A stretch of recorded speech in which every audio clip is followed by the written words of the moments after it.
दोस्तों नमस्कार, निशांति एकेडमी में आप सभी का स्वागत है। एक ऐसा अपॉर्चुनिटी आया हुआ है जिसमें मैक्सिमम एज लिमिट 42 इयर्स और सिंपल ग्रेजुएशन बोला गया है। तो आप किसी भी एग्जाम का प्रिपरेशन कर रहे हैं तो इसे एज एन ऑप्शन ले सकते हो। सबसे प्लस पॉइंट है, एक दो वैकेंसी नहीं है, 1265 टोटल यहाँ पे पोस्ट बोली गई है। डिसेंट जॉब है, कलर्शियल पोस्ट है, तो ना बहुत हाई फाई पोस्ट है ना बहुत ही लो पोस्ट है। तो एक डिसेंट जॉब आपको मिल जाएगी अगर आप सही से अप्लाई कर देंगे तो। चुपके से अप्लाई करने वाली पोस्ट है, इजी गवर्नमेंट एग्जाम है और सबसे बड़ा बात है बहुत ज्यादा ट्रेंड नहीं रहता है इसका। तो लास्ट टाइम भी नोटिफिकेशन आया था तो वहां पे भी 250 सीट रह गई थी, फिलअप नहीं हुई थी। तो इस बार भी ऐड करके जो है 1265 टोटल वैकेंसीज यहाँ पे बोला गया है। ठीक है, लास्ट डेट अप्लाई करने का 23 जून 2026 है यहाँ पे। ठीक है, कौन सी पोस्ट है तो कोर्ट क्लर्क की पोस्ट है ये। ठीक है, पैन इंडिया बेसिस पे रिक्रूटमेंट है।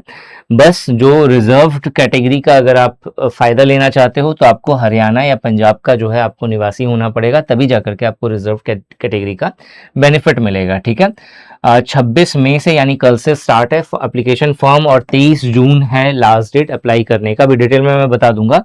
ठीक है, किसके द्वारा निकाला गया है? पंजाब और हरियाणा हाई कोर्ट के द्वारा निकाला गया है। ठीक है, यहाँ पे जो है ये ध्यान रखिएगा कि अगर आप अप्लाई करते हैं तो आपको ssc.gov.in ये ऑफिशियल साइट है, इस साइट पे जाकर के आपको अप्लाई करना होगा। ठीक है, एप्लीकेशन की जो फी है वो अगर आप मेल हैं, नॉर्मल मेल कैंडिडेट के अंदर आते हैं तो उस समय आपको 1200 रुपये पे करना है। फीमेल में आते हैं तो 875 रुपये, और अगर आप हरियाणा के रिजर्व कैटेगरी से बिलोंग करते हैं तो 710 रुपये जो है आपको फी पे करना पड़ेगा। ठीक है, यहाँ पे जो है टोटल वैकेंसी इस साल की 1015 है और 250 वैकेंसी ऐसी है जो पिछले बार वाली ऐड करी गई है। तो टोटल मिलाकर के 1265 टोटल वैकेंसी है यहाँ पे।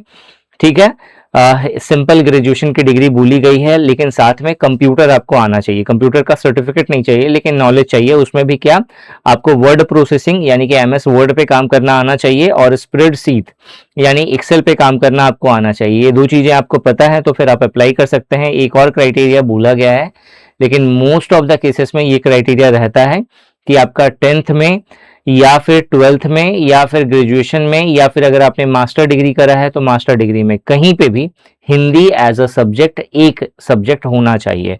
आपने हिंदी कभी ना कभी पढ़ा हो अपने किसी भी स्टैंडर्ड में, 10th 12th ग्रेजुएशन और मास्टर डिग्री, तो फिर आप अप्लाई कर सकते हो। ठीक है, कलर का क्या काम होता है ये आपको मालूम ही है कि फाइल हैंडलिंग करने का काम होगा, कोर्ट से जुड़े हुए सारे काम वो देखेगा, सारे फाइल्स को मैनेज करेगा वो, कंप्यूटर में डाटा एंट्री का काम देखेगा वो, जो भी उसके एडमिनिस्ट्रेटिव सीनियर्स हैं उन्हें उनके काम में सपोर्ट करेगा। तो जॉब प्रोफाइल बहुत डिसेंट है, डेस्क जॉब है, सबसे बड़ी बात है यहाँ पे। सैलरी ऑन एन एवरेज देखा जाए तो 35,000 के आसपास आपको स्टार्टिंग सैलरी मिलती है। ठीक है, मतलब बहुत ज़्यादा नहीं है लेकिन फिर भी ठीक है। ठीक है, सिलेक्शन प्रोसेस बहुत इंपॉर्टेंट है। सिलेक्शन प्रोसेस की बात करें तो यहाँ पे एक मेन एग्जाम होगा। ठीक है, एक मेन रिटन एग्जाम होने वाला है और ये जो है आपका ऑब्जेक्टिव प्लस सब्जेक्टिव दोनों फॉर्मेट में रहेगा। ठीक है, यहाँ पे जो रिटन एग्जाम होगा, इस रिटन एग्जाम में आपका 2 पेपर रहने वाला है। ठीक है, 2 पेपर होगा, मतलब 2 घंटे का रिटन एग्जाम होने वाला है। ये 2 घंटे में 2 सेक्शन होगा, एक होगा जीएस का सेक्शन, जनरल अवेयरनेस का सेक्शन, और दूसरा जो है वो होगा इंग्लिश का सेक्शन। जनरल अवेयरनेस का 50 क्वेश्चन होगा, ऑब्जेक्टिव टाइप 50 मार्क्स का, और जो आपका इंग्लिश का सेक्शन है, इस इंग्लिश के सेक्शन में 20 ऑब्जेक्टिव क्वेश्चंस पूछा जाएगा 20 मार्क्स का, और 30 मार्क्स का जो है आपसे एसे राइटिंग जो है, essay writing, letter writing, precise writing और एक ट्रांसलेशन इंग्लिश को हिंदी में या हिंदी को इंग्लिश में करने को पूछा जाएगा। तो 100 मार्क्स का टोटल यहाँ पे पेपर रहने वाला है। 2 घंटे में आपको क्लियर करना है, क्वालिफाई करना है। ठीक है, इसे क्वालिफाई कर लेते हो तो फिर सीपीटी होगा, computer proficiency test. Computer proficiency test की बात करते हैं तो जो सीपीटी होने वाला है इसके अंदर आपको वर्ड से जुड़ा हुआ एक जो है प्रोजेक्ट दिया जाएगा, वो आपको करना है। एक्सेल से जुड़ा हुआ एक प्रोजेक्ट दिया जाएगा, वो आपको करना है। ठीक है, तो अगर देखा जाए, अगर आप एसएससी का प्रिपरेशन कर रहे हैं और चूंकि बहुत ज़्यादा एसएससी में भी ह्यूज वैकेंसी आई है तो नो डाउट आपका लगना स्वाभाविक है, उस पर लगना भी चाहिए। तो अगर आप प्रिपरेशन कर रहे हो तो साथ में उस मतलब अलग से कुछ पढ़ने की ज़रूरत नहीं, इसी के साथ उसका हो जाएगा। जीएस आपको पढ़ना ही है, इंग्लिश आपको पढ़ना ही है, तो कुछ मतलब ऐसा नहीं कि कुछ अलग सा सब्जेक्ट ऐड किया करा गया है। इसलिए मैंने बोला था कि पैरेलली लेकर के चल सकते हो, एक अपॉर्चुनिटी है, मिस नहीं करना चाहिए सभी को, ठीक है। अगर आप स्कॉलर हैं, समझदार हैं, बुद्धिमान व्यक्तित्व है आपका, और आपको लगता है कि नहीं मेरे को तो जॉब चाहिए, एनी हाउस एक सरकारी जॉब चाहिए, माँ बाबा को या सोसाइटी को दिखाना है कि भैया मैं जो है पढ़ लिख करके कुछ करा है जीवन में, भले ही आप बाद में जॉब मत करो वो बात अलग है, लेकिन क्वालिफाई जरूर करो पेपर को, ठीक है। तो ये चीज़ जो है, ये एक इम्पॉर्टेंट नोटिफिकेशन था जो मैं आप सभी के साथ शेयर करना चाहता था।